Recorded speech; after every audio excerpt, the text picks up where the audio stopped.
Hi, it's Will, and I have a really bad story. This is a bad story. Okay, usually what happens in Vegas should stay in Vegas, and this one should definitely stay in Vegas. This is Greg. He was there the whole time, so he'll lend validity to this. Okay, so I go to Vegas with these guys, the guys I grew up with, and we go to Vegas and we go to Vegas. And there's like a lot of us in Vegas. Now, when we go to Vegas, we have traditions. And, so we do fun guy things. Like one of the things we'll do is you have to get kicked out of Treasure Island. So, and kids, we've mentioned this in other things that I've said, don't try that at home. Do it, it's awesome. So we go and we get kicked out of Treasure Island. This is years ago. I should mention that I'm in my early 30s. This was when I was, like in my early 20s, and I was really silly. I'm not like that anymore. So so we go to Vegas and we end up at Treasure Island. And me, my buddy Greg here, my friend Jeff, my friend Phil, who doesn't want to be with us. Phil does not want to be with us at all. And so now we're at we get into Treasure Island and we're all like, "Arr, matey," and "I be the scourge of the Caribbean seas," and all that hilarious stuff, and biting the chips, "Gar, it'd be real," and everything.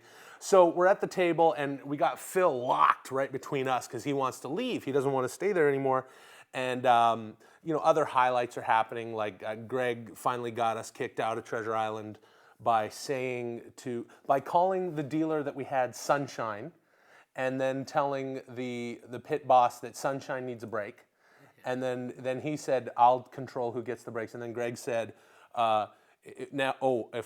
he goes, "and I'll have you out of here," which is what we want. So he says, "Oh, so what are you gonna do?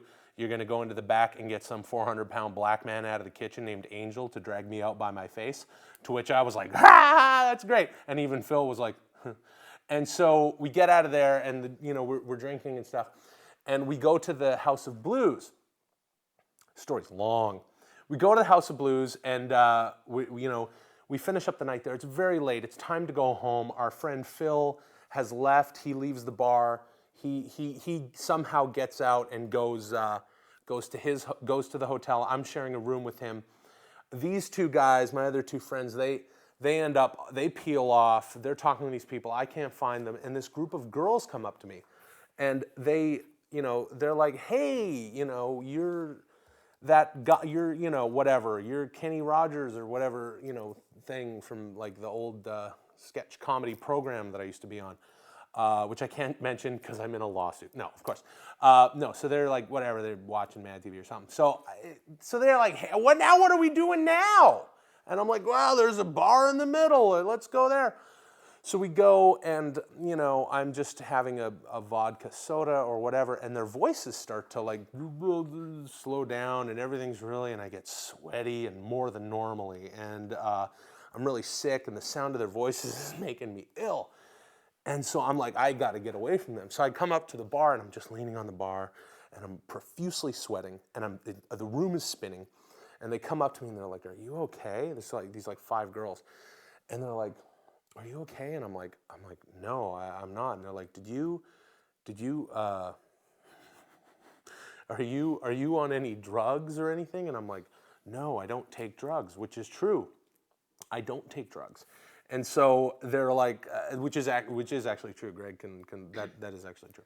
So and they're like, "Did you do any ecstasy?" This is a bad story. It's a great story. Are you sure? Keep going. Oh, it's so bad. It's a good story. They're like, "Did you do any?" And I'm like, "No, I certainly didn't do anything." So now they get all guilty, and I've noticed this, and I get really sick. I don't think I can tell this story. I don't think I can tell this story. Man up! Tell the fucking story. I want to know what happens. It's so bad. All right.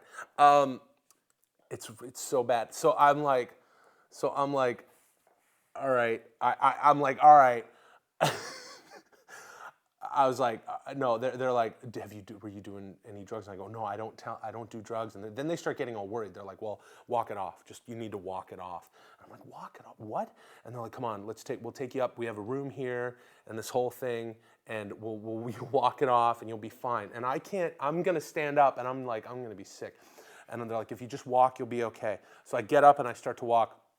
I see these guys, my buddies Jeff and Greg, and all I can do to let them know, and they're talking to other people, and I can't get, I'm like, it's like Fear and Loathing in Las Vegas. I'm so messed up by what they put in my drink, and I had sort of figured that out. As intoxicated and as feebled as I was having a fine time in Vegas, having a couple beverages with my friends, and I can't deal with, I don't do any other things. So when aside from, have a drink now and then, so I'm walking by these guys, and all I can do to get them, to flag them down and let them know that I'm going to be okay, is do this.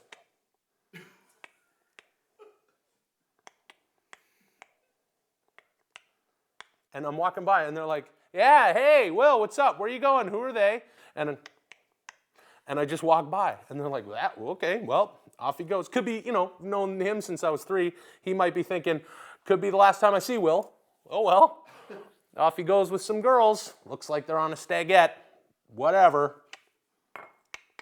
And so I just walk. But I do feel better walking. We get into the elevator, and we go up to their room. This is at the Mandalay Bay. And we go into their room, and they go, just sit in the corner. You'll be fine. They give me some water, some Las Vegas tap water.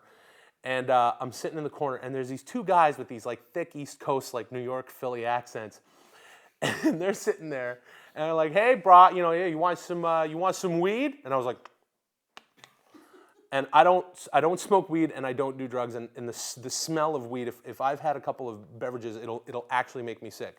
Call me a proud Canadian, but it's true. So I was like,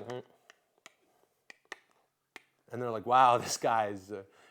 So they start rolling up their weed and stuff, and I was thinking in my head, I'm like, trying to talk, I can't talk, I'm like, it's like I'm waiting for like, the sound of a rat or a frog to come out, like I'm like, I know the words, I'm that messed up. And they're like, here they go, and they start, smoking marijuana, and I'm like, I can't handle this, and then you feel it deep in you.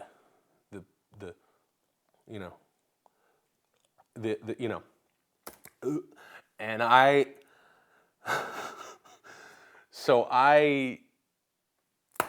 really, should I be telling this? I don't know. George is over there. You've already got drugged. Right? I think he needs to. I think you need to. This is the key element to the story right here. I throw up all over the room. All over the room. I just, boom, and it just goes flying. I'm sitting in this chair, and the guy has the quote of the night, and there were many, but this one. Oh, this guy's gonna puke in a room for us now? That's what he said. Yeah. And I was, ugh. And I don't like puke like, oh, I'm so embarrassed, like, in the corner, like, I get up, and I'm like Godzilla. I'm like, walking, people are, little, guys in tiny suits and glasses are running, and this guy's gonna puke in a room for us now. It's just awful. I don't normally get like that, right? It's just awful. So, but it happened. So I puked, and then so the girls who are now they're the sweetest thing. They're all, now they're all marriage material. He's, oh, poor guy, So they take me. They take me over to the toilet, and I'm like, I can't even puke anymore. Oh yeah. You! Yeah, room for you now. Everywhere but the toilet. I'm fine. Hate you. Toilet paper! Yeah, toilet paper, sink. Everywhere but the toilet. Just, print, painting, palm tree, wallpaper, tiles. So, everywhere. And they're like, okay, let's get this guy out of here. Now the charm is worn off. They're like, we wish we didn't meet the guy from that show. Is that the guy? Why did you talk to him? It was your fault. They packed me into like a Honda Accord or something. And turns out they all live in Vegas. I'm like, well, typical, these chicks that live there, you can't trust them. So they drive me to the Hard Rock where I'm staying, and I get into the room. I bust down the door, my shirt open, and I deliver this whole story like I've just told you to my friend Phil, sweetheart, just lying in the other bed there like, I tried to get out of this. Now it's 5 a.m. and you're telling me this. I tell him the whole thing, And here's the lovely part of the end of the story is Phil sits up for a half an hour and watches me sleep because he thought I was gonna die. Because I told him the whole story and he was horrified. And he was like, he sat up and he watched me sleep for a half an hour, and that's a good friend. You're not a good friend. Not that good. No, because I gave you the death signal of. Yeah. You should know when I'm doing. You've known me. We've known each other our whole lives. Like, save me. You. I think I was talking to like a 19-year-old from Texas. Yeah. Well, that's a good enough excuse, I suppose. But Phil was nowhere to be. Phil would have helped, and he watched me sleep for a half hour. So I'm Will, and I don't know if I should have shared that, but that probably is the best story ever.